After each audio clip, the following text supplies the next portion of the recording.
Assemblymember Gail Pellerin, thank you so much for making time for us. Thanks for having me. Just as a former county clerk and elections official, how do you think this election has gone so far? I think it's gone extremely well. I think our 58 counties performed with great speed and security and transparency, and I hear turnout is probably going to be a record high for a primary as well, so that's always reassuring as well, that the voters are engaged and casting their votes and making their voice heard. What do you make of the reaction from some voters, people who had been hoping, perhaps like in Los Angeles, that a Spencer Pratt they wish would have gotten through, the President of the United States claiming that our election was rigged, and just potentially just this broader sense of a potential lack of confidence in our system? What's your response to that? Yeah, I think that narrative's been put out there, and I don't like to give it any oxygen. I think that it's absolutely, when people vote, there's winners and losers, and that is the beauty of our democracy.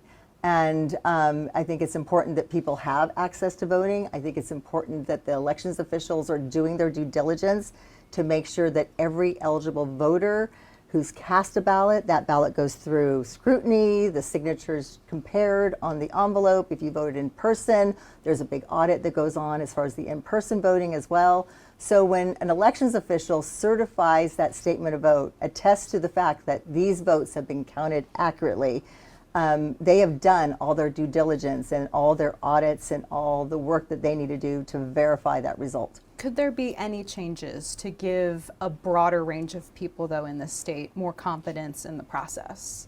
I think that for the most part, voters do feel confident in how their ballot is counted, and that and I do encourage people to, if they have any questions, to go down and meet with your county elections official. Tour the the voting location, tour the elections office, see the process that they have as far as what happens when ballots come in and how they get processed, how they get counted, how they get recounted in an audit that is done where every contest is manually recounted. So that process takes time. There's 4 people that sit down to do that, where one person reads the vote, another person observes it, and 2 people record. So it's a very diligent, very time-consuming process to ensure the accuracy of the vote. But has it always been this time-consuming? I mean, you were an elections official in Santa Cruz County. I mean, has it always taken this long? It's, I don't think it's taken that long. I think it takes as long as necessary to ensure an accurate vote count. And the fact that we are sitting here on, what is it now, the 8th day after the election, I think last night, a week after the election, the media outlets have declared winners. So I feel like that's pretty efficient. And we have passed legislation. Assemblymember Berman did a bill last year that basically stated that these ballots need to be counted within 10 days. Elections officials rose to that occasion and made that happen.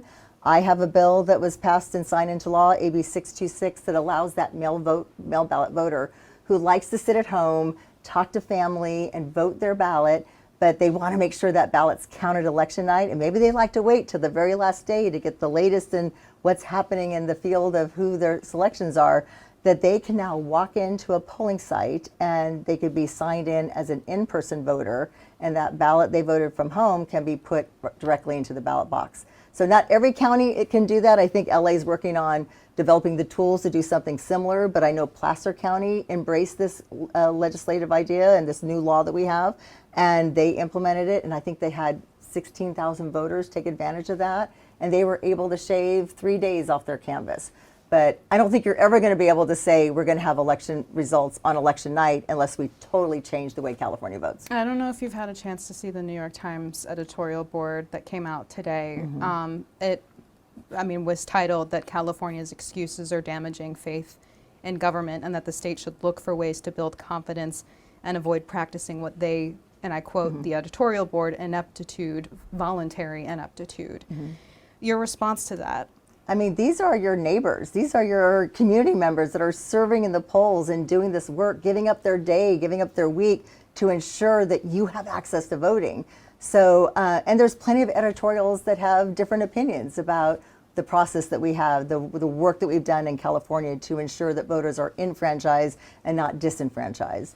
So I think there's just lots of opinions out there, but I stand behind our elections officials here in the state of California, and I stand behind the voters that have done such a great job in turning out and making their voice heard, and they deserve to to go to sleep at night knowing that their vote was counted accurately and that it is secured and that it is accessible to people no matter what is your, if you're a person with a disability, we want to make sure that you have access to voting, that you can vote a ballot independently and privately. And if you're in the military and serving our country overseas, your ballot gets to be voted and returned as well. Yeah, I mean, people are getting their ballots weeks before the election, and there is some criticism of California being willing to accept postmarked ballots that were postmarked on Election Day for another week out. And in this New York Times editorial board, there's a national conversation about Congress maybe making There's Election a court Day. case. There's a court Yeah, case, as yeah. you mentioned, Yeah. out of Mississippi. I Yeah. mean, would you be opposed to Election Day being considered the national deadline for ballots? I think that would result in having to do a lot more voter education, and that if somebody is mailing a ballot and wants to wait until that last day to get all the information, and you're somebody who's not home where you can drop it off in a county drop box and you have to mail it, that will disenfranchise that voter. And But even if that voter has that ballot for weeks, has had, weeks to figure this But out. not everybody has the leisure and the time to be able to dedicate to voting that ballot. Some people, it does take them time. Sometimes there's emergencies that come up. I have a friend her mother in Ohio had a medical emergency and she had to fly out of town, and she took her ballot with her to go deal with her mother's emergency, and she was able to drop that ballot in the mailbox in Ohio, and it reached us here in Santa Cruz County. We were able to count it because it was received on time. So things happen.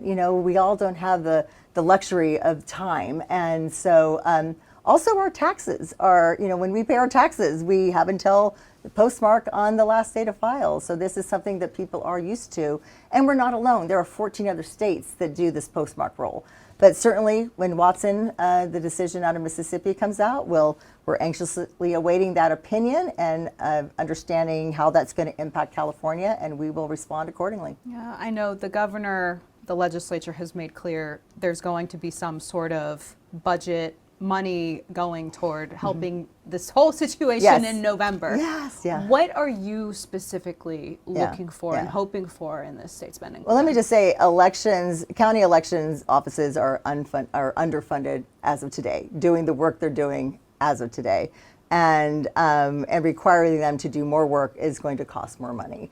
And the budget request I did was also around voter education and outreach, because we don't know what's going to come our way. We don't know what laws are going to change. We don't know what executive orders are going to come down, or what direction the United States Postal Service is going to have as far as who's going to get to receive a ballot by mail and who is not. So there's so much uncertainty right now that I think it's really important that we have money set aside so we can appropriately educate voters and get them the information they need so they can have their voice heard and their ballot counted. So what exactly does that look like? Is that giving the money to nonprofits? Is it for the state to provide advertisements? What exactly? I think it's a multiple of pieces. I think the Secretary of State could certainly use the funds. I know county elections offices could also use the funds to be able to do their voter education and outreach through social media, through working with their local groups and organizations that are trusted messengers to get out the vote. So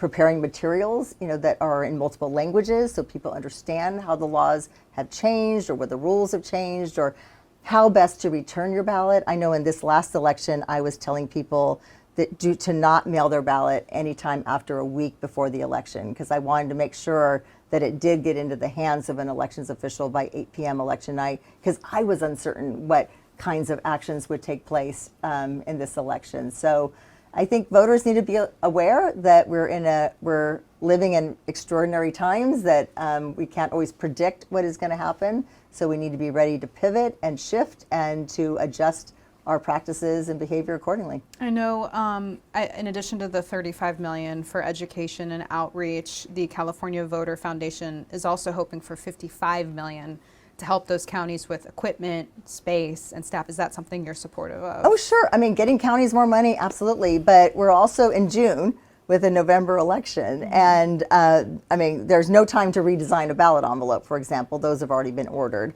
And as far as purchasing more equipment, I mean, sometimes it takes 6 months to get this equipment in, tested, verified, and secured, and ready to do the work that it needs to do.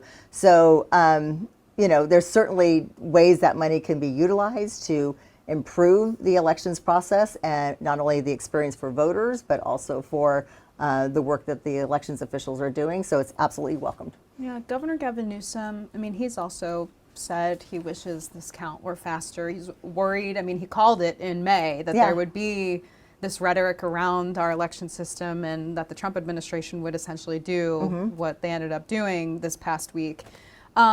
And then, you know, the Secretary of State, when I asked her, can we expect this election to be faster than in years past? She said, well, we'll get the votes in, the counts in when we do.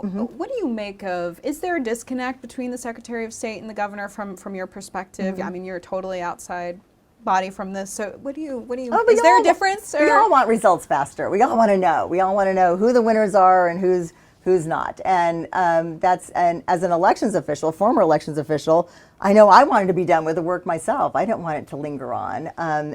But the reality is that, you know, the observers are there. People are there watching the process taking place. I know LA, they're processing 200,000 ballots a day. And we have counted now over 8.6 million ballots, and I think we're down to 744,000. So I don't think those margins now are wide enough where we know who is going to be going on to November, or who's won a local contest and who has not. So, you know, there's lots of different opinions and emotions around elections. There are some counties, Sacramento County, for example, who, you know, they updated their numbers on election night, took a break, came back Friday, took a break, nothing Monday, came back Tuesday.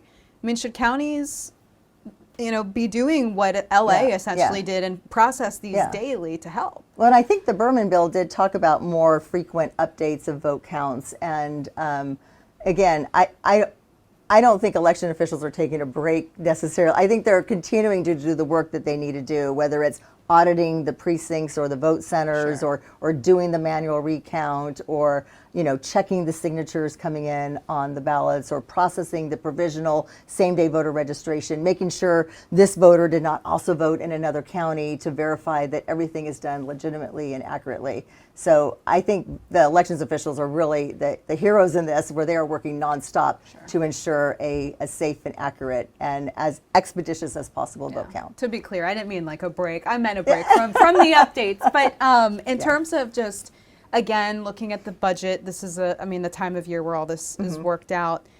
I mean, you all haven't landed on a number yet. No, we're continuing to advocate and to push for the number that we feel is necessary in this election. And, you know, but we shall see. Okay. Anything else you think we should know about in this space? You know, I just think it's important to know that, you know, California feels very strongly about ensuring that voters are enfranchised and that they have every opportunity to make their voice heard. And for voters out there, you know, make sure you're registered. Make sure you're registered at the correct address, and check your voter status online through the Secretary of State's website. Sign up for ballot tracking so you know when that ballot's in the mail. And be prepared to vote and have your voice heard, and take advantage of voting in person, or take advantage of the law that I did that allows you to walk in and be turned into an in-person voter. So, you know, elections are a human process. You know, we're all involved in this, and I think that we all need to be working toward that same goal to ensure that our ballots, that our elections are as safe and accurate and transparent and accessible and timely as possible. All right. Assemblymember Pellerin, we really appreciate your time. Thank you so much. All right. Be well.